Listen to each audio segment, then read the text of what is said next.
Assalamualaikum warahmatullahi wabarakatuh. Sebelumnya, perkenalkan nama saya Badun, mahasiswa dari Universitas Pancasakti Bekasi dari Prodi Ekonomi Manajemen, semester 1 dengan nomor NIM 289205006.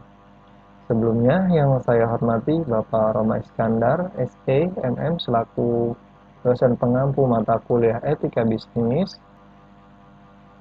Di video kali ini, saya akan menerangkan materi tentang etika bisnis di era revolusi industri 4.0. Puji dan syukur saya panjatkan kepada Tuhan Yang Maha Esa atas usainya tugas pembuatan video dengan materi etika bisnis di era revolusi industri 4.0. Seperti kita ketahui, etika dan bisnis merupakan dua disiplin ilmu yang berbeda. Yang satunya menekankan nilai baik dan buruknya atau moralitas, dan yang satunya menekankan aktivitas ekonomi dalam menghasilkan nilai utilitas bagi seseorang atau kelompok orang yang menjalankan.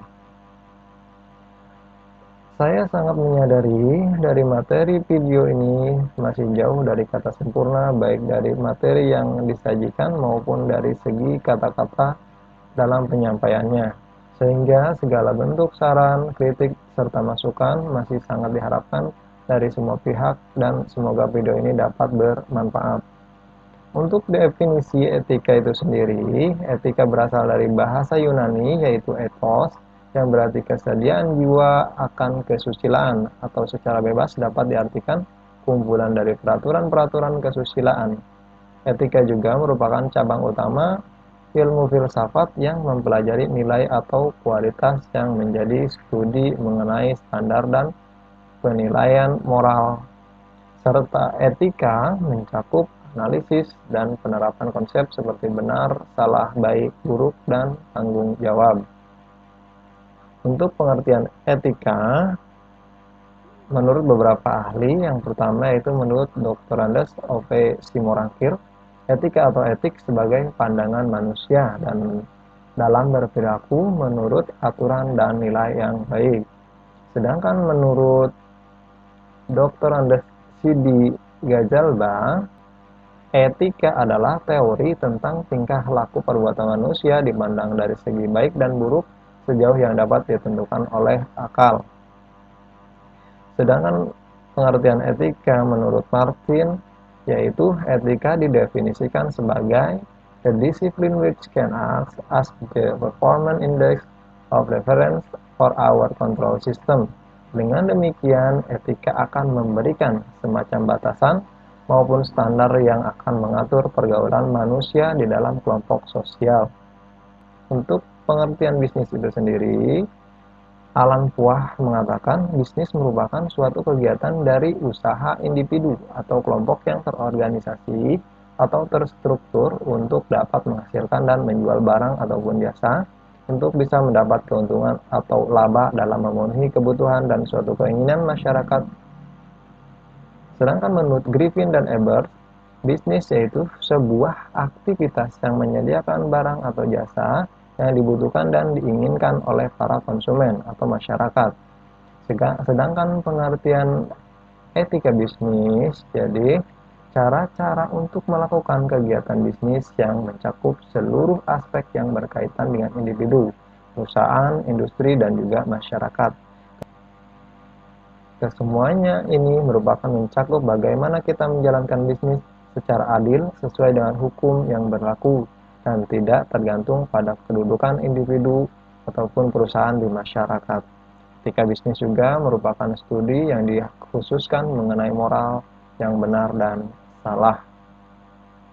Sedangkan untuk revolusi industri 4.0, revolusi industri 4.0 dapat dipahami sebagai perkembangan teknologi pabrik yang mengarah pada otomatisasi dan pertukaran data terkini secara mudah dan cepat yang mencakup sistem cyber fisik, internet untuk segalanya, yaitu Internet of Things, komputasi awan, clouding computing, dan komputasi kognitif.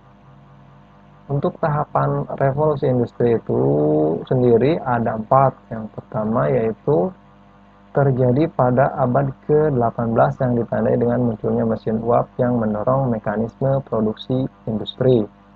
Revolusi kedua, yaitu 2.0, terjadi pada abad ke-19. Pada revolusi industri 2.0 ini, dengan ditemukannya penggunaan mesin bertenaga listrik dan ditemukannya konsep standarisasi industri.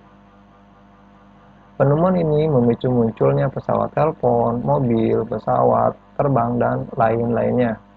Untuk revolusi industri 3.0 terjadi pada awal tahun 1970 yang dimulai dengan penggunaan elektronik dan teknologi informasi guna otomatisasi produksi. Sistem otomatisasi berbasis komputer ini membuat mesin industri tidak lagi dikendalikan manusia dan biaya produksi dapat ditekan sedemikian rupa. Untuk yang terakhir yaitu revolusi industri 4.0, sejak awal tahun 2018 hingga sekarang diperkirakan merupakan zaman revolusi industri 4.0, di mana industri 4.0 ini adalah industri yang menggabungkan teknologi otomatisasi dengan teknologi cyber. Ini merupakan tren otomatisasi dan pertukaran data dalam teknologi manufaktur. Pada era ini, industri mulai menyentuh dunia virtual, membentuk konektivitas antara manusia dengan data yang dikenal dengan Internet of Things, yaitu IoT. Untuk karakter para pelaku bisnis di era revolusi industri 4.0 ini, yaitu ada sekitar 4 karakter, yang itu yang pertama, perusahaan menawarkan solusi terhadap masalah yang dihadapi masyarakat kebanyakan, seperti mesin pencari data yang ditawarkan oleh Google untuk aplikasi penunjuk arah pada Google Maps yang mampu menjawab kebutuhan masyarakat secara luas pada era industri 4.0. Dan masih banyak lagi solusi yang ditawarkan, dan semua diberikan kepada masyarakat secara gratis. Dan ini juga tampak diikuti oleh aplikasi yang ada di Indonesia seperti Gojek dan Grab. Untuk karakter selanjutnya yaitu 2, perusahaan pada era revolusi industri 4.0 tidak pernah merasa puas dengan hasil yang dicapai sehingga berupaya secara terus-menerus melakukan inovasi, sehingga perusahaan pada era revolusi 4.0 ini secara rutin mengundang keramaian untuk menyalurkan inovasinya melalui kompetisi inovasi. Untuk karakter yang ketiga yaitu model monopoli kapitalisme. Model bisnis perusahaan era revolusi industri 4.0 menganut paham ekonomi dipersepsikan dalam dapat menjadi solusi kesenjangan ekonomi. Perusahaan pada era revolusi industri 4.0 cenderung menjadi yang paling unggul pada bisnisnya dan tidak ingin ada pesaingnya. Untuk karakter yang terakhir, yaitu konsumen tidak hanya sebatas pengguna produk, tapi melihat konsumen dari multidimensi sebagai manusia, sehingga konsumen akan memilih produk yang memuaskan keinginannya untuk berpartisipasi, berkreasi, komunitas, dan idealismenya. Untuk tujuan penerapan etika bisnis sangat dibutuhkan oleh semua pengusaha baru maupun lama